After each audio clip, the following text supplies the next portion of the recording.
सी foundation inter और final सितंबर 25 का result declare हो गया और ये रिजल्ट एक ब्लेंडर रिजल्ट है कि इसमें पास होने वालों की संख्या तो बहुत कम है और फेल होने वालों की संख्या बहुत ज़्यादा है।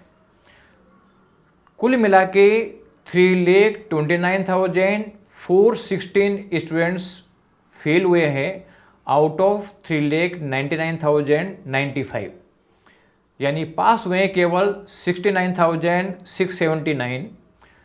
फाउंडेशन जैसा एलिमेंट्री सिलेबस जिसमें 12th का सिलेबस चलता है, एक बिजनेस लॉ थोड़ा सा अलग पेपर आता है, उसमें आपका 14.78% रिजल्ट। ऐसा हो क्या गया कि रिजल्ट इतना डाउन आ गया। बच्चे बहुत मेहनत करके पढ़ रहे हैं लेकिन कुछ न कुछ कमी तो रह रही है।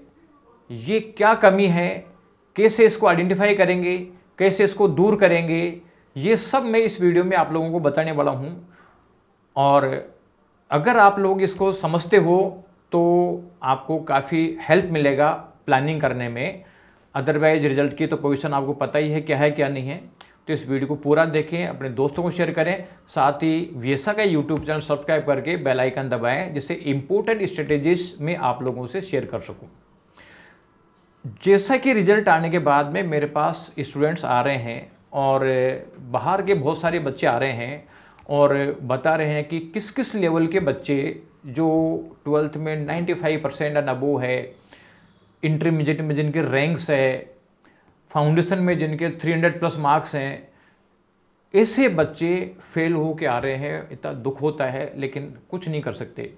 तो जो रिजल्ट का मैंने एनालिसिस किया, उन बच्चों से डिस्कशन किया और जो आईसीएआई का पैटर्न है उसके बेसिस पे मैं आप लोगों को बताऊंगा कि क्या कमी रह रही है और हमें किस तरीके से एनालिसिस करके अपनी कमी आइडेंटिफाई करके उसको दूर करना पड़ेगा।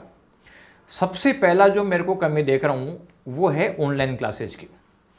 ऑनलाइन क्लासेज एक बहुत बड़ा ब्लेंडर है। आप ये देखो, बड़े बड़े एडटेक स्टार्टअप आए, फेल हो गए। उसका रीज़न कि उन्होंने बहुत सस्ते में क्लासेस दी, बहुत लोगों ने सब्सक्राइब किया। तो जितना ज़्यादा लोगों ने सब्सक्राइब किया उतने ही ज़्यादा फेल हुए और रिजल्ट दे नहीं पाए। तो पता चले कि बाद में वहाँ लोगों ने जाना बंद कर दिया। लेकिन प्रॉब्लम क्या आ रही है ऑनलाइन क्लासों में? बच्चों को लगता अट्रैक्शन है, लेकिन ऑनलाइन क्लासों की प्रॉब्लम्स क्या है ये मैं आप लोगों को समझाता हूँ। इसको आप ढंग से समझना। ये जो प्रॉब्लम है ये फैकल्टी लेवल पे भी है तो स्टूडेंट लेवल पे भी है। फैकल्टी लेवल की जो प्रॉब्लम है वो क्या है कि ऑनलाइन में रिकॉर्डिंग क्लासेज है, हर फैकल्टीज़ अपना डेमो वीडियोस डालती है, तो उसको दूसरे बच्चे तो देखते ही देखते हैं, फैकल्टीज भी देखती है और फैकल्टीज देखकर वो फैकल्टीज भी देखती है यार हमें भी इतना ही अट्रैक्टिव वीडियो बनाना चाहिए, इतना ही अट्रैक्टिव क्लास जाए जो बच्चों को लगे यार बहुत शानदार क्लासेज है। लेकिन मैंने एक जो डेस्क्रिप्टिव पैटर्न है आईसीएआई का, चाहे फाउंडेशन का हो, इंटर का हो, फाइनल का हो, यहाँ पे मैंने एक चीज़ ध्यान दी है, एक चीज़ मेरे समझ में बैठा है कि अगर क्लासरूम में सेटिस्फेक्शन बढ़ेगा इसका मतलब रिजल्ट नहीं आएगा, और अगर रिजल्ट देना है तो क्लासरूम में वो सेटिस्फेक्शन नहीं आ पाएगा। इसका रीज़न देखो क्या होता है, प्रैक्टिकल सब्जेक्ट में स्टूडेंट को क्वेश्चन सोल्व करना होता है। आईसीएआई का जो मॉड्यूल है उसमें सर्टेन स्टेप्स में क्वेश्चन सोल्व करे हुए हैं, हर स्टेप बाय स्टेप मार्किंग होती है, प्रेजेंटेशन पूरा होना चाहिए। अब स्टेप बाय स्टेप अपन चलते हैं तो वो काफ़ी बड़ा आंसर हो जाता है। अगर कोई क्वेश्चन 10 स्टेप में सोल्व हो रहा है, 10 स्टेप का मार्क्स है, तो एक एक स्टेप के एक एक नंबर हो गया मोटे मोटे। लेकिन अगर कोई टीचर उसको 2 स्टेप में करा देता है या 3 स्टेप में करा देता है तो टीचर वो अच्छा लगेगा जो उसको 2-3 स्टेप में कराएगा। 10 स्टेप वाला टीचर उसको कभी भी अच्छा नहीं लगेगा। लेकिन आईसीएआई की तो स्टेप्स मैच नहीं हुई, और आईसीएआई की स्टेप्स मैच नहीं हुई, आपका आंसर आ भी गया तो आईसीएआई तो मार्क्स नहीं देगा। तो कुल मिला के एक तो जो फैकल्टीज़ दूसरी फैकल्टियों को देख के और देख रहे यार ये इतनी शॉर्ट में करा रहा है, बच्चा इनको पसंद करेगा, और उसके चक्कर में वो खुद भी ऐसा हो जाते हैं।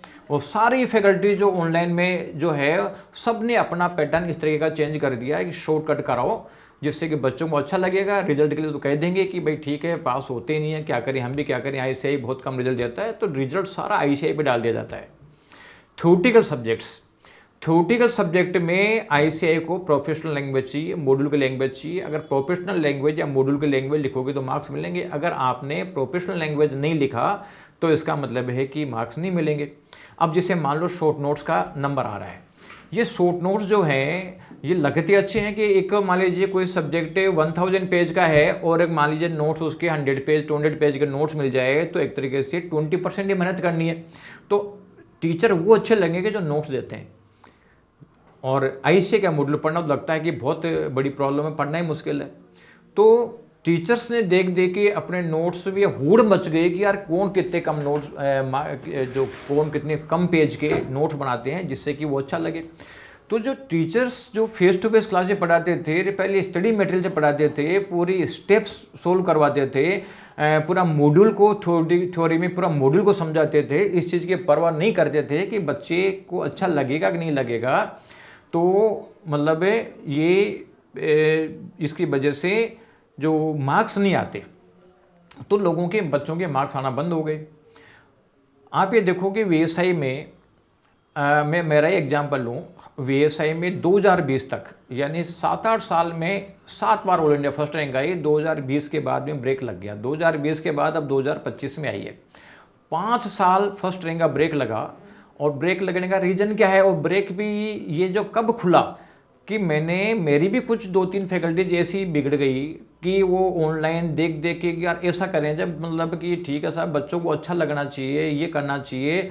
हालांकि मैंने तो कह दिया यार मेरे को तो रिजल्ट देना है, रिजल्ट के लिए वर्किंग करनी पड़ेगी। तो जब ऐसे मतलब प्रैक्टिकल सब्जेक्टों में मार्क्स जब पता चले कि जहाँ पहले 2020 से पहले उन सब्जेक्टों में मार्क्स 95 एंड अबव आते थे, उनमें 70 तक नंबर रह गए। 25 मार्क्स का डाउनफॉल प्रैक्टिकल सब्जेक्टों में, वो तो फिर हमें 2-3 फैकल्टियों को बाहर का रास्ता दिखाना पड़ा, जब जाके कोई रिजल्ट देखने को मिल रहा है कि फर्स्ट रैंक वापस कमबैक हुई है।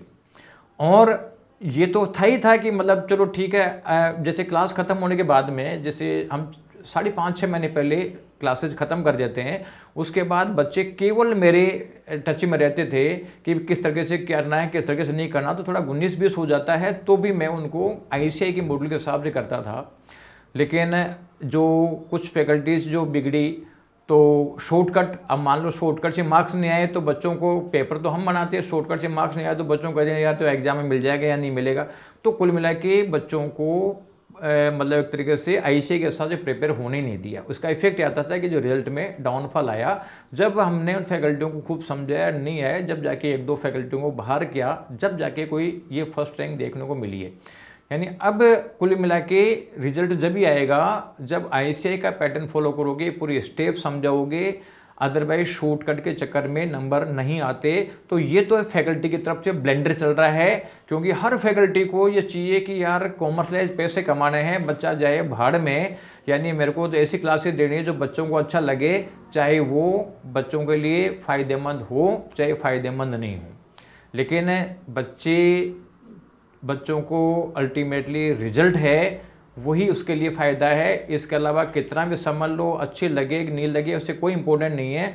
अब आपको बच्चों में एक चीज़ बताता हूँ कि आप लोग, अगर आप लोगों का जो फैकल्टियाँ आपको पढ़ाई है उसके हिसाब से पेपर अच्छे हुए हैं और एक्सपेक्टेशन के अकॉर्डिंगली मार्क्स नहीं मिले, तो मेरे को कमेंट करके ज़रूर बताना कि देखो हमने इतना सोचा था लेकिन ये नहीं मिले। तो उस गलतियों को आपको दोहराना नहीं है और इनको आप लोगों को ठीक करना है। ऑनलाइन क्लासेज में बच्चों के हिसाब से भी दिक्कत आती है। बच्चों के हिसाब से क्या दिक्कत आती है, चाहे ठीक है ऑनलाइन का प्रेजेंटेशन सही हो, जैसे मान लो हम ऑनलाइन में भी मतलब फेस टू फेस के हिसाब से ही मतलब क्लासेस करवाते हैं, पूरी स्टेप्स में करवाते हैं, लेकिन वहाँ पे भी एक प्रॉब्लम ये आती है कि स्टूडेंट पता चलता है कि उतना डिसिप्लिन मेंटेन नहीं कर पाता। जैसे क्लास हमारी 8 घंटे क्लास होती है, बच्चा अगर 8 घंटे क्लास में आके जाता है तो सीधी सी बात है कि यहाँ क्लास लेगा तो घर पे जाके होमवर्क कर लेगा। अब उसकी इच्छा है कि नहीं है, मजबूरी में आना पड़ेगा डिसिप्लिन में। लेकिन अगर वो घर पे रह के ऑनलाइन क्लास लेता है तो बिना किसी काम के भी वो दूसरे फंक्शनों में जाता रहेगा। आज इच्छा नहीं हुई पढ़ने की तो देखिए यार रिकॉर्डिंग देख लूँगा, और इसके चक्कर में उसका शेड्यूल डिले हो जाता है, रिविजन करने का टाइम मिलता नहीं है, तो वो ऑनलाइन क्लासेज में डिसिप्लिन मेंटेन नहीं रहता। ये भी एक बहुत बड़ा ब्लेंडर है। तो आप लोगों को एक चीज़ ध्यान रखो, आप लोगों को पास होना है तो आईसीएआई का स्टडी मटेरियल बेस बनाना है प्रैक्टिकल सब्जेक्टों में भी और थ्योरेटिकल सब्जेक्टों में भी। प्रैक्टिकल सब्जेक्टों को उसी तरीके से सोल्व करना है जिस तरीके से आईसीएआई ने कर रखा है, चाहे आपको अच्छा लगे चाहे खराब लगे। और थ्योरेटिकल सब्जेक्ट भी आईसीएआई के मॉड्यूल से 4-5 बार रिवाइज करो। 4-5 बार रिवाइज करने के बाद में क्रक्स जो आपके माइंड में सेट हो जाएगा और वो आप लिखोगे तो एग्जाम में मार्क्स आएगा। फिर देखना आपके एक्सपेक्टेशन से ज़्यादा मार्क्स आएंगे।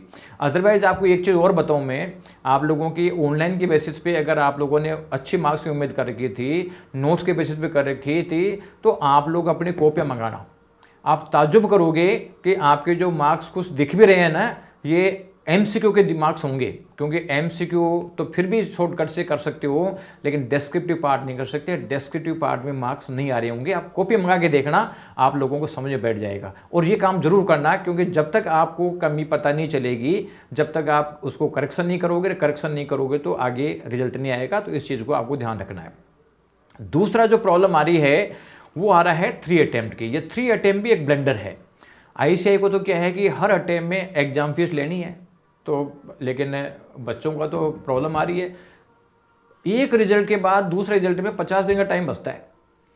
जब तक रिजल्ट नहीं आ जाता, जब तक बच्चा पढ़ाई नहीं करता है, उसको तो उम्मीद होती है कि मैं पास हो जाऊंगा। रिजल्ट के दिन जब वो पास नहीं हुआ तो फिर वो 2-4 दिन नर्वस में चला जाता है, और नर्वस शोक में जाने के बाद केवल 1.5 महीने का टाइम बचता है। तो जो साल भर की तैयारी में पास नहीं हुआ, 1.5 महीने में क्या पास होगा। तो इसमें आप लोगों को ये देखना होगा कि भाई मेरे को एक अटेम्प्ट ड्रॉप करना है, लेकिन किन किन बच्चों को एक अटेम्प्ट ड्रॉप करना है। तो आपको एक चीज़ बताऊँ कि जैसे आपका फाउंडेशन का रिजल्ट आया, फाउंडेशन में मान लो 200 नंबर चाहिए, 200 नंबर के बजाय 190 अबोव आता है। अगर 190 अबोव मार्क्स आ रहे हैं तो आप जनवरी अटेम्प्ट दे लो। बचा हुआ टाइम है, नया मैटर कुछ नहीं पढ़ना, नए कोई लेक्चर नहीं लेने, नया यूट्यूब वीडियो नहीं देखना, नया किसी कोचिंग का वीडियो नहीं देखना, कुछ नहीं। जितना आपने पढ़ रखा है वो कम से कम 75% कोर्स होना चाहिए। उस 75% कोर्स को 4-5 बार रिवाइज कर लो तो आप लोगों का 10 नंबर का गैप खत्म हो जाएगा और पास हो जाओगे। लेकिन अगर गैप ज़्यादा है तो आप सोचो कि ये कमिंग अटेम्प्ट जो आपका है जनवरी अटेम्प्ट, यानी जो 45 डेज के बाद में है, ये नहीं देना भूल के भी। अदरवाइज तो आप लूप में फंस जाओगे, और ये लूप में फंस के और पता चला कि 5 साल कब निकल जाएंगे पता ही नहीं चलेगा। तो ये जो है एक तरीके से लोभ होता है इंसान का, और आपको ध्यान हो तो हर पाप का मूल लोभ है, क्योंकि जो भी गलतियां होती है लोभ की वजह से होती है। अपने को लगता है कि यार 4 महीने खराब हो जाएंगे, और 4 महीने के चक्कर में 4 साल खराब हो जाते हैं, पता ही नहीं चलता। इसलिए अपना एनालिसिस करो कि भाई मैं बॉर्डर लाइन पे 10-1 नंबर के गैप सेट का हूँ, तो मतलब मैं जनवरी अटेम्प्ट दे लूँ, और उसमें कोई क्लासेस नहीं लेनी है आपको, केवल और केवल रिवीजन करना है जो पहले पढ़ रखा है। और अगर मान लीजिए ज़्यादा गैप है तो आपको मई अटेम्प्ट देना है। इसके अलावा जैसे इंटर और फाइनल में एक ग्रुप में पास होने के लिए आपको 150 मार्क्स चाहिए। अगर आपका 140 तक मार्क्स आ रहे हैं तो इसी अटेम्प्ट में आप बच्चे को टाइम को रिवीजन करके दें। और अगर आपको लगता है कि इंसान मार तो ज़्यादा चक्कर पड़ रहा है तो अगला अटेम्प्ट दें। दोनों ग्रुप के एग्जाम दिया, और दोनों ग्रुप में अगर मान लो 10-15 नंबर तक का गैप है, 300 नंबर के बजाय अगर 285 से 290 तक के बीच में नंबर हैं, जब तो आप 45 डेज के बाद में रिवाइज करके अगला अटेम्प्ट दे दो। नहीं तो एक अटेम्प्ट छोड़ के सिस्टमेटिक तैयारी करके 4-5 बार करके रिवाइज करके एग्जाम दो निकल जाओगे। अदरवाइज लूप में फंस जाओगे। तो इस लूप में नहीं फंसना, ये एक बहुत इंपॉर्टेंट चीज़ आपको ध्यान रखने का है। तीसरा इंपॉर्टेंट चीज़ चल रहा है short notes and question banks. Short note specially theoretical subject में स्टूडेंट इसलिए पढ़ता है कि इतना बड़ा क्यों पढ़ा जाए, और ये लोगों ने माइंड में सेट कर दिया, लोगों का इतना मेंटल स्ट्रेस में ला दिया बच्चों को इन कोचिंग वालों ने कि भाई तुम तो इतना मैटर पढ़ ही नहीं सकते। अरे भाई तुम नहीं थे जब भी तो पढ़ते थे, तुम लोगों ने भी तो पढ़ा है। बहुत सारे जो टीचर जो मेरी नॉलेज में भी है, हम उनसे कहते हैं यार जब तुमने मॉड्यूल पढ़ा तो तुम क्यों बच्चों को शॉर्ट नोट्स देकर और ज़िंदगी ख़राब कर रहे हो। तो कहते हैं कि साहब हमारे देखो क्या है कि शॉर्ट नोट्स ही पसंद आते हैं, इसी से क्लासेस चलती है। अगर शॉर्ट नोट नहीं देंगे तो हमारे को पूछेगा कौन, हमें तो कुछ नई चीज़ देनी पड़ेगी। और आप लोगों ने आपको शॉर्ट नोट्स पढ़ने से मार्क्स मिले कि नहीं मिले इसको वेरीफाई करना है। तो मैंने बताया कि कॉपी मंगाओ, कॉपी मंगाने से पता चल जाएगा कि शॉर्ट नोट्स में कुछ नंबर नहीं मिले हैं। शॉर्ट नोट से लिखे हो, देखना आपको जिसने शॉर्ट नोट्स पढ़ के एग्जाम दिया है 0 0 0 0 नंबर मिलेंगे, यानी ब्लेंडर मार्क्स आएंगे। तो ये लेकिन शॉर्ट नोट्स तो कर रहे हैं क्योंकि अच्छा लगता है। मॉड्यूल कौन पढ़े, क्योंकि ब्रेन वॉश हो गया कि भाई इसके पढ़े बिना तो रिजल्ट आएगा ही नहीं। तो इस ब्रेन वॉश का जो ये लूप है इसके आपको बाहर निकलना पड़ेगा।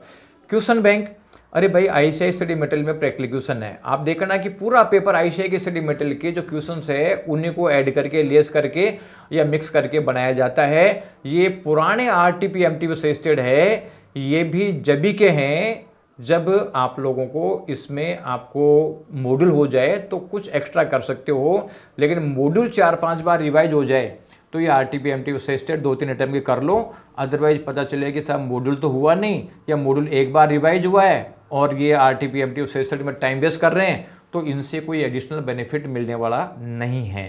ये एडिशनल जब भी है, ये एडिशनल है, ध्यान रखना, ये आपकी मॉड्यूल का सब्सटीट्यूट नहीं है। मॉड्यूल पूरा करने के बाद एडिशनल चीज़ है तो ठीक है। जैसे मान लो किसी को सैलरी मिलती है और बोनस, तो बोनस एडिशनल होता है। बोनस मिल जाए, सैलरी नहीं मिली तो इसका मतलब किसी भी काम का नहीं है। उसी तरीके से ये जो एडिशनल क्वेश्चन है आरटीपी एमटीपी से स्टडी के, ये एडिशनल है। आपको बेसिक स्टडी मटेरियल पे फोकस करो तो ज़्यादा बार आप रिवाइज कर पाओगे, ज़्यादा क्वालिटेटिव कंसेप्चुअल क्लैरिटी कर पाओगे और रिजल्ट ले आओगे।